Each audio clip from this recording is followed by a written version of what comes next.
Good morning, honorable members and officials from the department. Colleagues, chairperson is still trying to connect. He has a problem of connection.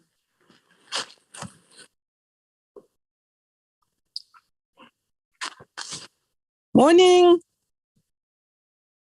Hello. Good morning.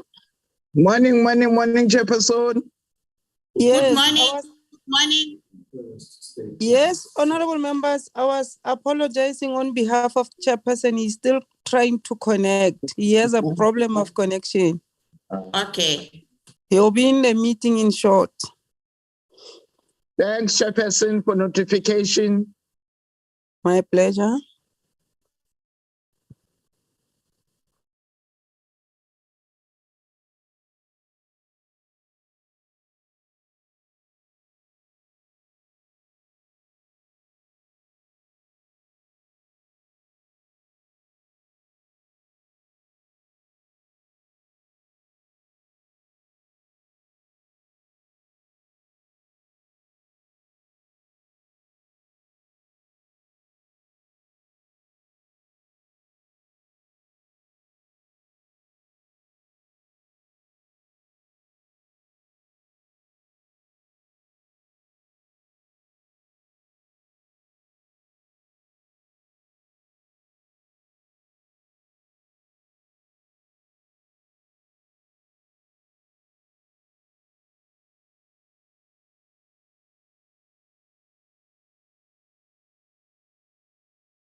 Good morning, members. I think we are going to be starting in the next minute or two.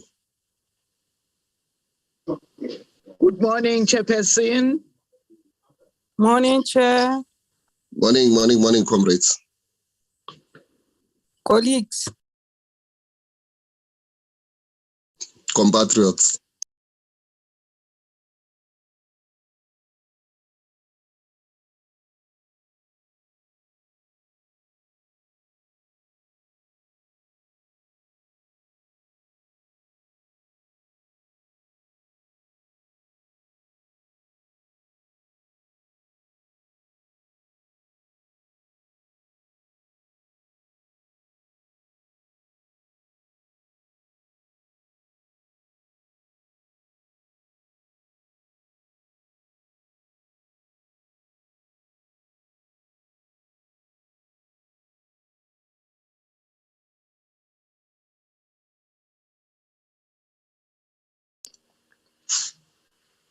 Now, I think we should start, colleagues, honorable members, the officials that come from the Department of Communications. I want to take this opportunity to greet you all this morning.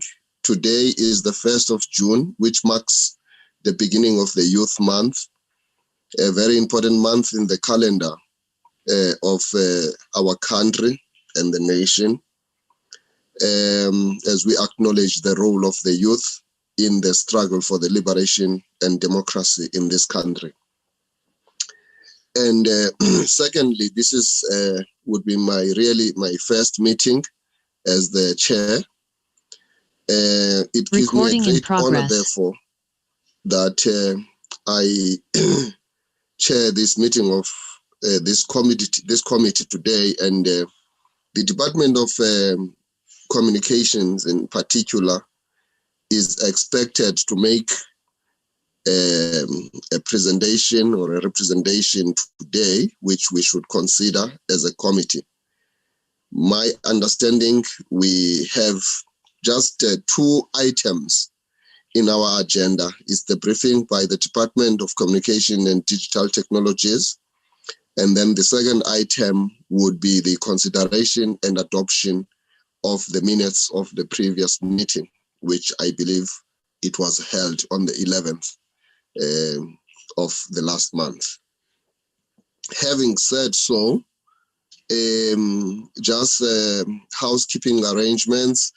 Now that I declare this meeting duly open, I would just want to check from the officials, particularly the parliamentary officials, if do we have any apologies? Morning, Chair and honourable members. I have an apology of Honourable Arnold as well as Honourable Mukawusi, and that of the Minister and the Deputy Minister. Thank you. Thank you very much. Let me just also add there when it comes to the Minister to say that I did receive a correspondence from Minister to say that he is on a cabinet cluster meeting today. And the Deputy Minister also wrote to us to indicate that he is out of the country, which was a visit that was long scheduled before this meeting was actually taken into account. So from that end, those apologies have been received in writing. Do we have any other apologies except for those of the members that have already been acknowledged? None.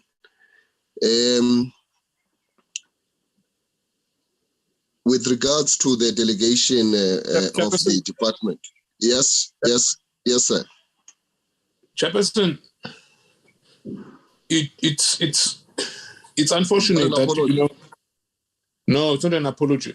I want to talk on the apologies of the minister and the deputy minister. It's unfortunate that this is your first meeting as the chairperson of this committee.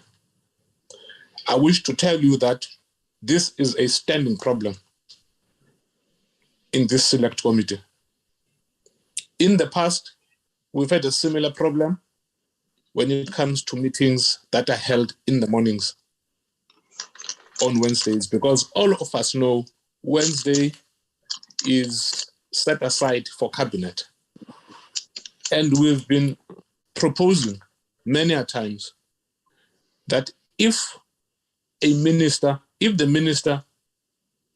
or the deputy is not available, why do we force an issue? Why do we force an issue to have this meeting in the mornings? We can always find time late afternoons when one of them, if not both of them, is available. That is the first point. The second point, so really that the minister is in a cabinet meeting, to me it's neither here nor there. It's a moot point basically, because it's an issue that we have been raising in this committee. Secondly, Chairperson, on the issue of the deputy minister who's abroad, the DM is not expected to be physical in this meeting, whether he is in Russia, Ukraine, USA, Holland, Spain, Netherlands, or Ghana. Surely wherever he or she is must have access to Zoom and data and Wi-Fi, and at least attend this meeting. So it's no excuse that he or she is abroad. I mean, to me that says nothing. He is not expected to be physically present in a meeting in Parliament, as all of us are not in the parliamentary precinct. And so, Chairperson, it's a continuous behavior from both public enterprises and the Department of Communications. We always get these excuses. And if we can't have one of the political heads in a meeting, who is going to respond to questions that relate to matters of politics? Who is going to respond? Because officials will be saying, my hands are tied, I can't respond to this. Do you get my point? No, thank you, Honorable I want Nana. your guidance in this regard. Yeah, no, thank you, Honorable Nana. I think you are raising very important matters, and I still have to have a handover meeting from the previous chair, and I will take that point you are making into that meeting. And I believe that in terms of what you are saying, it is not only the ministerial office that could be found to have an issue on this, but also our own arrangements from the coordination of these meetings, that we choose a day which is quite a busy day for the executive. It's actually the day of the cabinet, as you say. So we might have to consider some of the things that we are putting across. But as I say, I still have to have a one-on-one with the outgoing chair so that I can look into all the successes as well as the challenges that could have been faced by this committee in the previous engagements. So we'll take that. It's quite noted, and I think you are raising it in a very constructive spirit, and we'll take into account really. Thank you very much. I appreciate your response, Chairman. Ordinarily, the department should be sent packing back, but I wouldn't want to come across as destructive as you correctly say. I would really want you to start your tenure as the chairperson of the committee in a positive note. But I want to it must be stated on record, Chair. In future, I will object to this. And so please, I'm happy that it's a matter that will be taken up. Thank you. Thank you, Honorable Nana. I think we move on. Let's now move into the first item on the agenda, wherein the department is going to be taking us through. Can the mandated official introduce him or herself, as well as the team that he or she is leading? And then after which you can go ahead and present what you are here to table before the honorable members of this committee. Over to you. If you can also indicate to us your designation. We'll do that. Chair, very good morning, Chair. And congratulations on this designation as the chair of this committee. Chair, my name is Nongubela Jordan Gyani. I'm the acting DG at the department. I am joined on the platform with the colleagues from the department. If I may just quickly introduce them, Chair. We have the DDG responsible for ICT infrastructure, Mr. Ngobeni. We have the project manager from the department dealing with the BDM. It's Ms. Tejo Mpete. Also joined on the platform by the colleagues from the my apologies. Let me recognize also Dr. Fatuani Mutubi. He's also a chief director in the BDM program. And I'm also then joined by the colleagues from the Office of the Minister, Office of the Deputy Minister, as well as in the DG's office, who are basically responsible for our parliamentary program. Chair, thank you very much for recognizing the apology of the Minister and the Deputy Minister. We have taken note. I think Honorable Nana has made this indication, so we'll be guided by the select committee in terms of the direction as to alternative days for the Minister or the Deputy Minister to attend. Honorable Nana, unfortunately, the Deputy Minister is actually got in a program right now. He is speaking at the World Summit on Information Society. It's a program at the ITU. This year, we are standing for election for the ITU Council. So it was very important that South Africa is present and is represented. Our sincere apologies on that. Honorable Chair and honorable members, a very good morning once again. We will be taking you through the update on the Broadcasting Digital Migration Program. We have presented on a number of occasions to the Select Committee on the status. We have also taken note in terms of the comments that we have received, and we also make sure that it is therefore actioned and executed, and we will be able to provide you the update. As a country, honorable members, we aspire for South Africa to be connected through cost-effective solutions, and we also want to make sure that ours is talking about universal access, whether it's to broadcasting, telecommunications, or other areas within the ICT ecosystem. So the BDM is one of those critical programs and is therefore critical in terms of the digital transformation steps that will redefine South Africa's ICT path, as well as then the digital economy. I'm happy to present to you this morning the update. Honorable members, you will know that in March, the High Court ruled in support of the program and the setting of the deadline for the migration in South Africa, and that being the 30th of June, 2022. And that has been the target date that we are working towards. In as far as our status update, and the Ms. Tshepo Mpete and the colleagues will take us through, I just want to indicate that we have concluded analog switch off in 5 provinces. And this was before the 30 March court ruling. These were namely Northern Cape, Free State, Northwest, Mpumalanga, as well as Limpopo.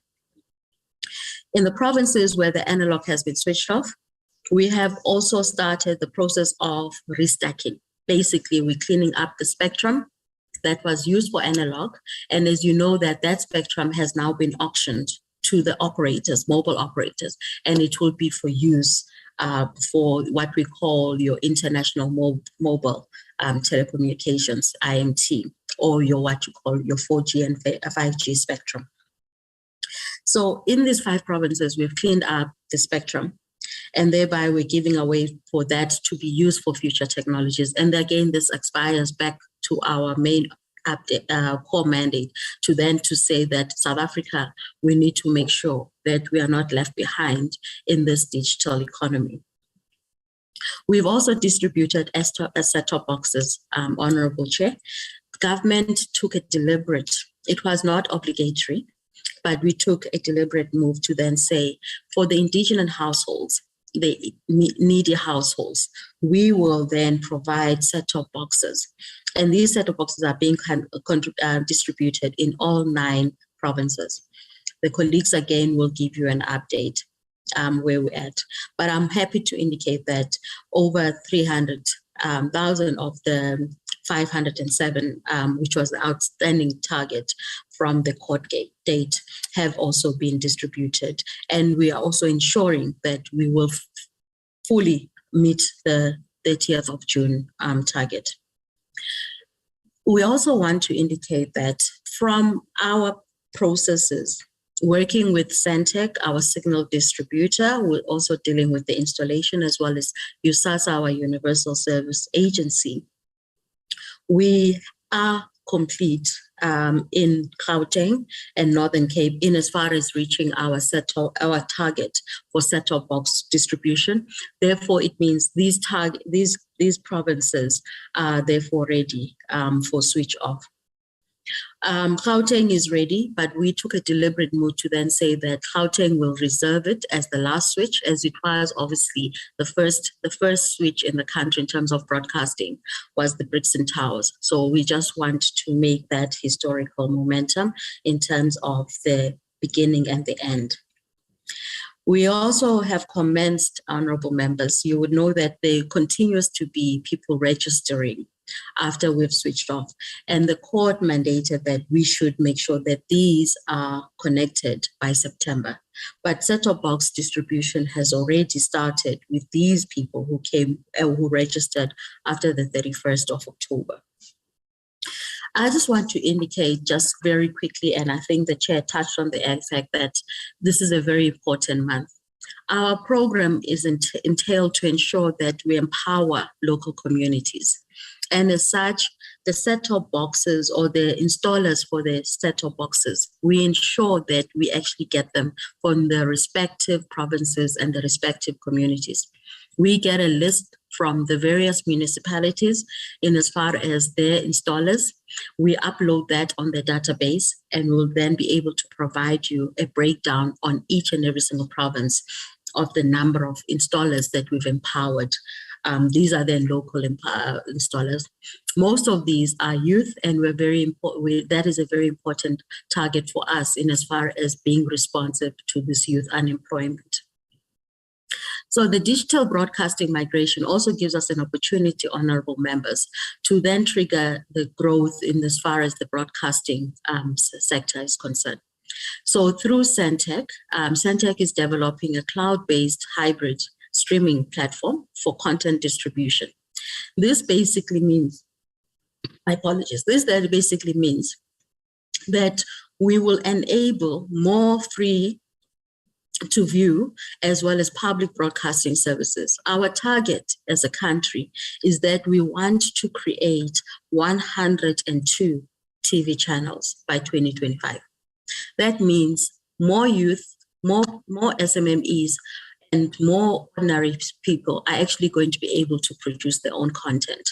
There would be more opportunities for people to actually put that content on these 102 TV channels.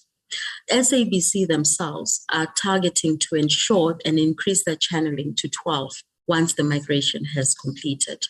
And that means that there's going to be a dedicated educational channel for SABC, a health channel, obviously sports for those who love sports, and many other entertainment as well as variety. And this is something that we want to thrive for as a country.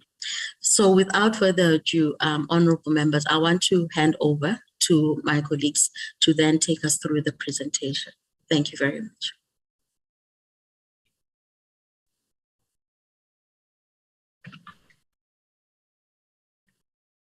Okay. Good morning, Chair. Good morning, honorable members. Good morning, DG, and good morning, colleagues. Next slide, please. Thank you.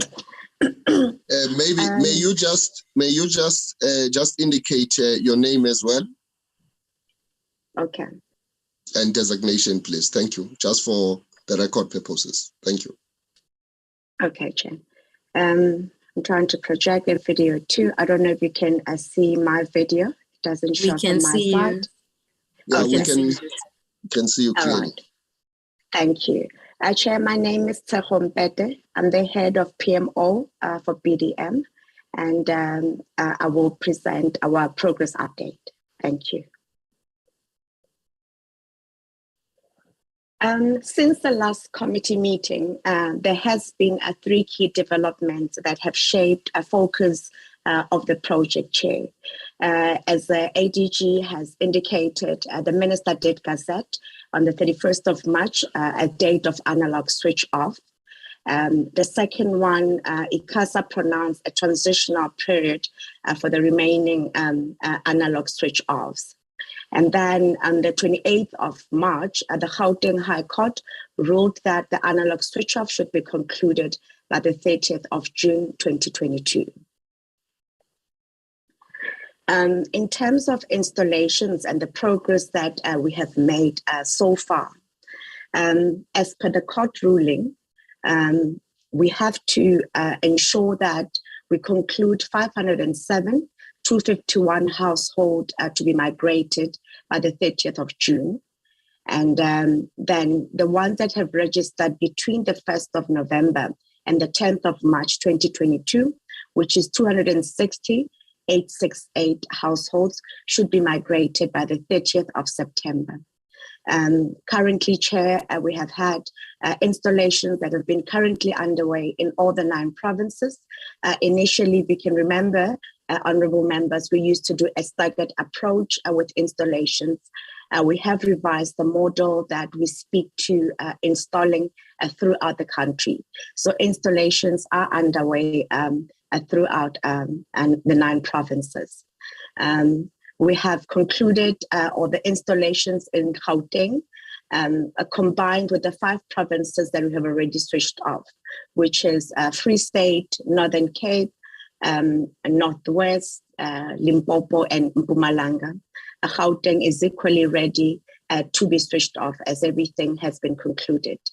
But as the ADG has indicated, we have taken a strategic decision for Gauteng to be the last province to be switched off based on the milestone that Gauteng is in the Brixton Tower being the first tower to be switched on.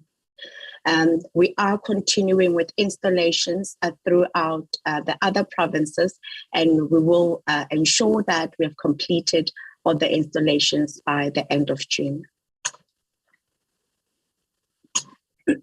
In terms of the provinces, honorable members, to speak to the 30th of June target of the 507,251, we have, these are moving numbers. We have installations going on every day.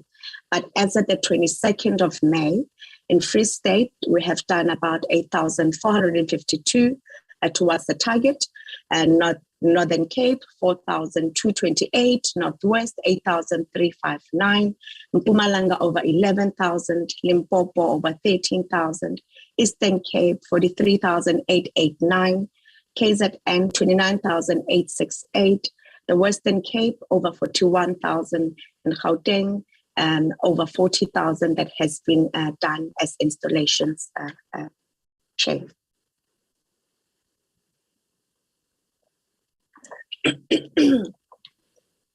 Our program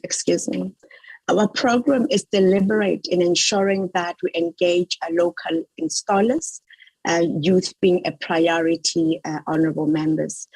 Therefore, there's been several tenders that have been issued through Centec in order to appoint and ensure that we increase capacity of local installers. The last one was concluded about a week ago. So the installers are normally local SMMEs that would have several teams to roll out the installations. So we have a total of 967 companies. These are installation companies, honorable members. So depending on the capacity and the size of the company itself, we have several teams throughout the provinces.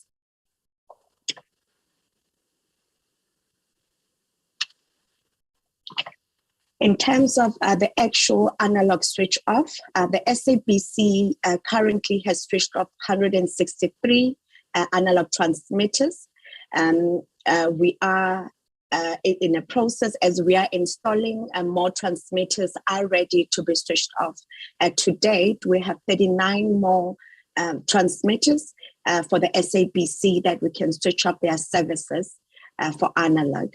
And for ETV, we have switched off 5 more sites, which brings out the total number of ETV transmitters that have been off to 9.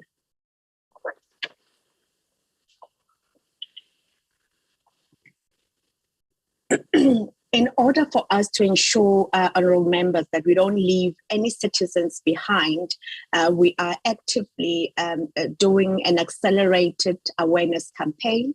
This awareness campaign is both on the main media platforms, social media. We do door-to-door campaigns. There's national character scrollers on the television. And we engage and go on different radio stations, community and national radio stations, in order to drive the program messaging. So whoever still needs to register and qualifies can go ahead and register. And who doesn't qualify, they can know what else to do when we switch off in their particular province. The minister has also conducted several outreach programs in the different provinces. There's an ongoing process also. In the last month, we have had outreach programs in the Western Cape, 2 in the Western Cape, and also in the Eastern Cape. We have also engaged in KZN for the outreach program and to ensure that we can quantify the households that have been affected by the floods.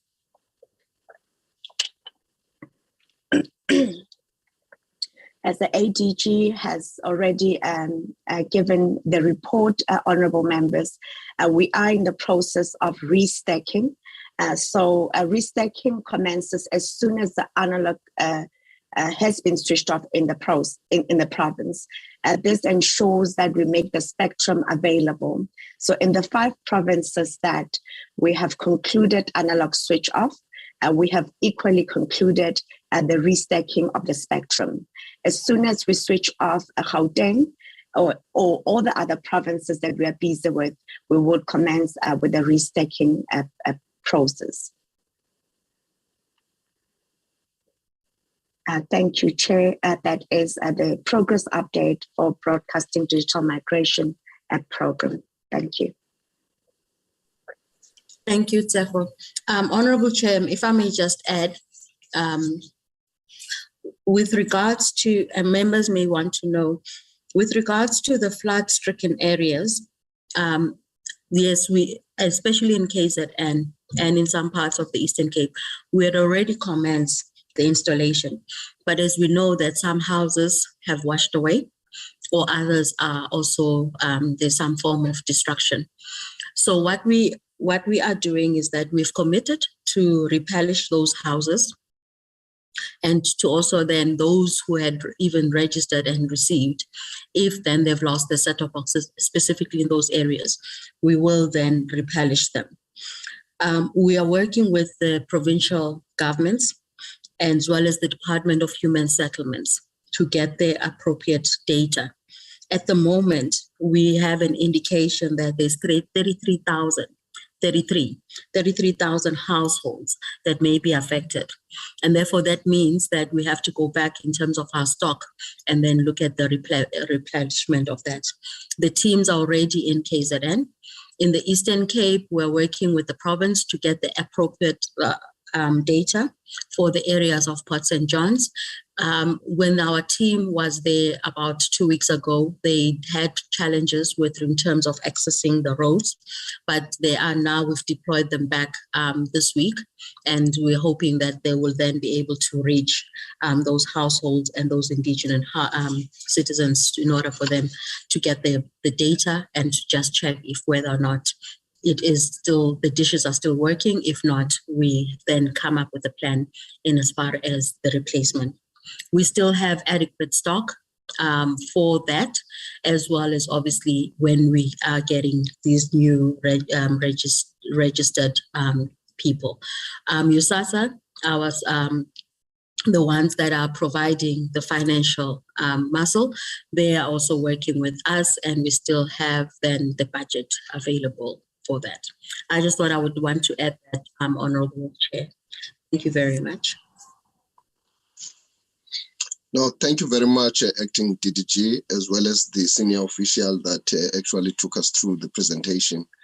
I am now going to allow the members to interact with this presentation, ask questions of clarity, and also comments where it needs be. Honorable members, Nanso.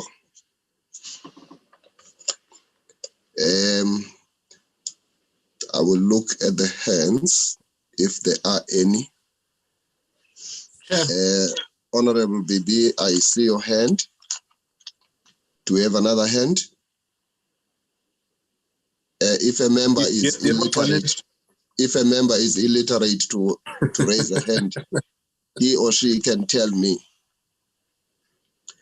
Honorable Modise, Honorable Nana, in that order, honorable members. Mama, over to you. Honorable Bibi. Okay, thank you very much, Baba. Good morning to you, and also to the colleagues, and also to the officials. Thank you very much, the department, for the presentation. We do welcome it. Chairperson, I've got 2 questions.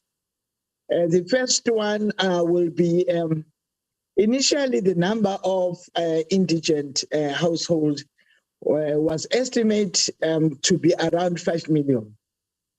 However, with the outbreak of the COVID-19 pandemic, where thousands lost their jobs, this number must surely have increased.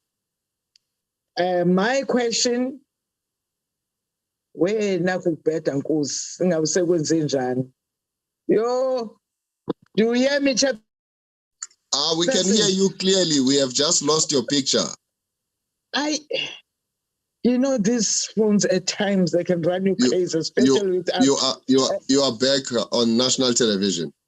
Okay, thank you very much, Chairperson. We were born before, you know, technology. And also, my question will be, my question is, do you have enough money to keep up with the increasing number of indigent households for the free set top boxes? Number two, for people who can afford sets of boxes, then my question is why they are not available in retail stores the same way other decoders are assessed by the public. Now, does everyone have to buy them from the post office or what? Thank you, Chairperson. Those were my two questions. Thanks, Baba. Thank you. Thank you, Honorable Baby. Let's now hand over to the Honorable Modise. Thank you very much, Chair, and good morning, my colleagues in the department.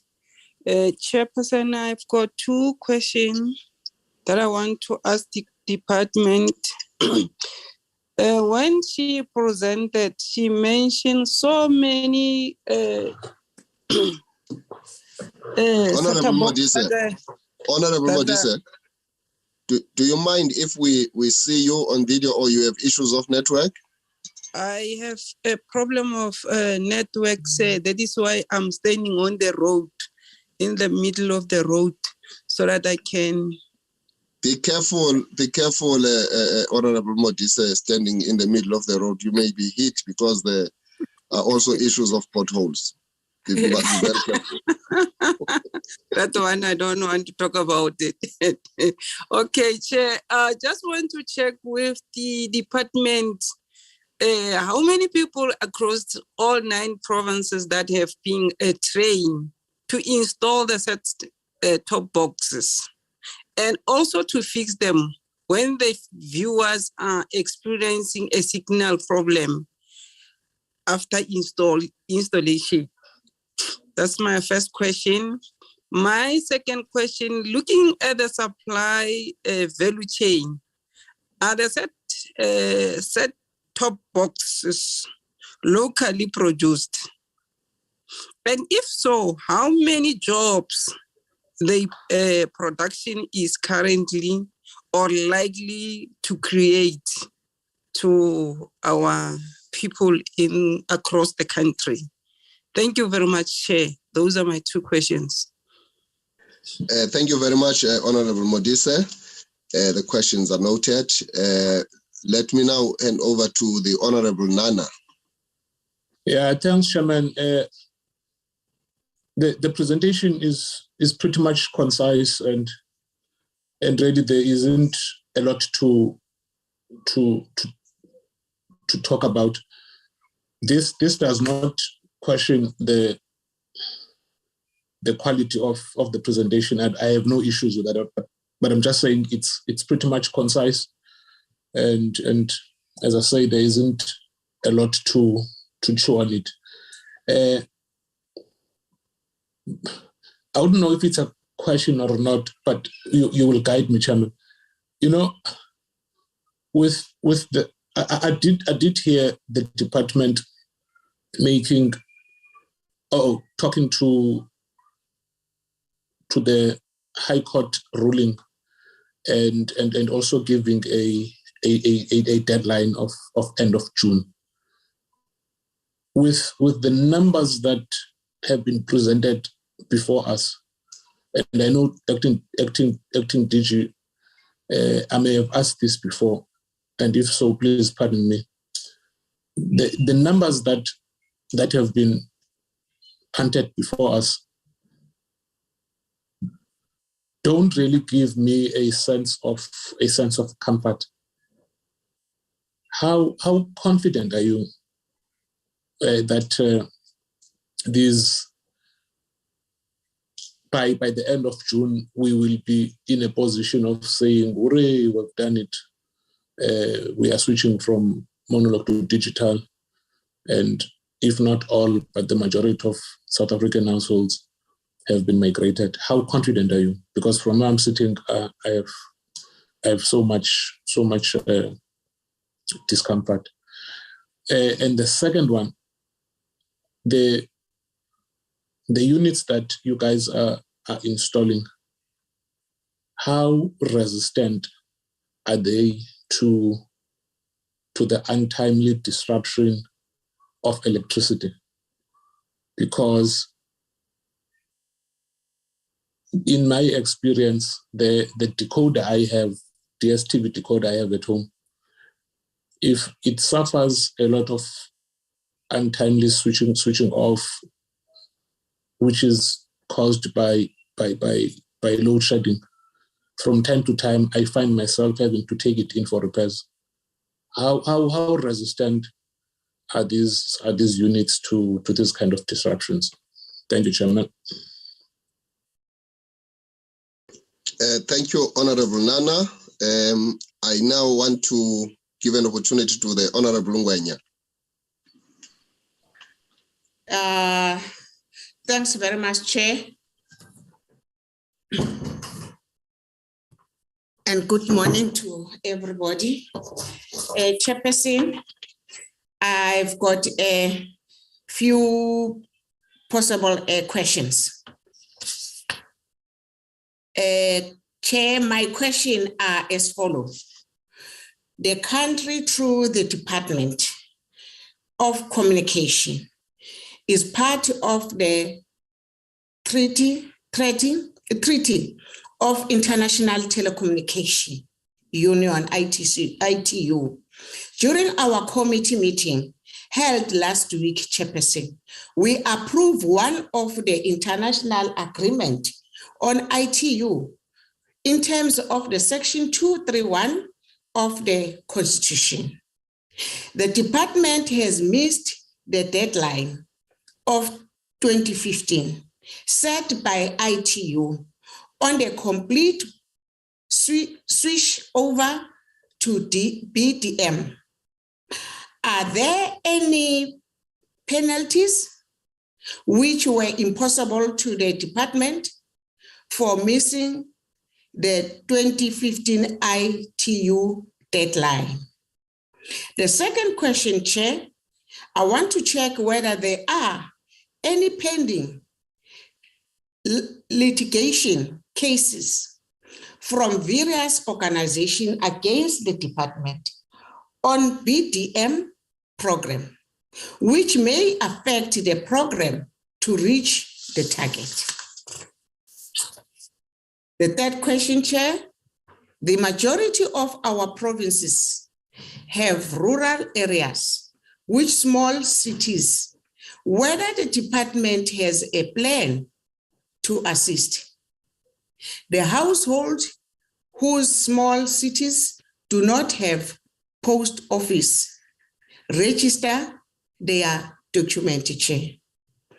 The last, Chairperson, I want to check what is the lifespan of the project steering committee, which is chaired by to oversee the plan of the BDM. Ngiyabonga, Sihlalo. Thank you. Asibulele Mama Ngwenya, Chair. Sibonga kakhulu ngalo mibuzo uyibekayo. We are going to give the opportunity to the acting DG Usis Nonkubela, Joran Gyan, and the team YAG. I just want to also ask the following questions, Nonkubela. If you may perhaps update us as well with regards to finances, if you've got the numbers of how much has been spent so far in terms of the budgeted amount, which is going to be of assistance, especially to the indigents in this program. If you do have that, but if you don't have it now, please do share it with us even after this meeting.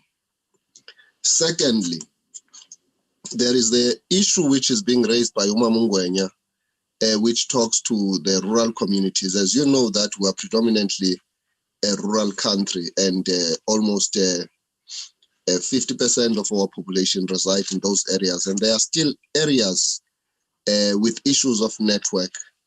So I want to hear from you to give us an assurance that we may not find ourselves facing a similar Y2K kind of situation when this switch it does actually take place, and give us comfort.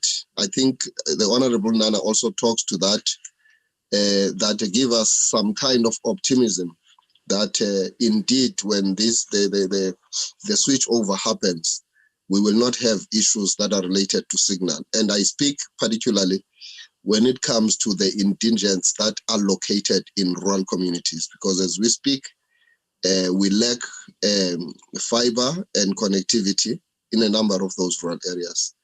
So it would be great that you can actually take us into confidence insofar as that is concerned. Lastly, I just want to check with regards to the public schools in rural communities. What is your approach in terms of assisting in that regard? Or you have a different program that will deal with that specifically? Thank you very much. Over to you, Acting DG, as well as your officials. Thank you, Chair. We want to thank you and the members, honorable members, for the questions that have been posed. Yes, we would like to respond to these, Chair, and I'm also going to give an opportunity to my colleagues as well. Apologies. Honorable Mama Bebe asked about the question about the 5 million indigent households. Yes, so in our presentation, when we started off, Honorable Member, we had 5 million, and that was a 2016 stats.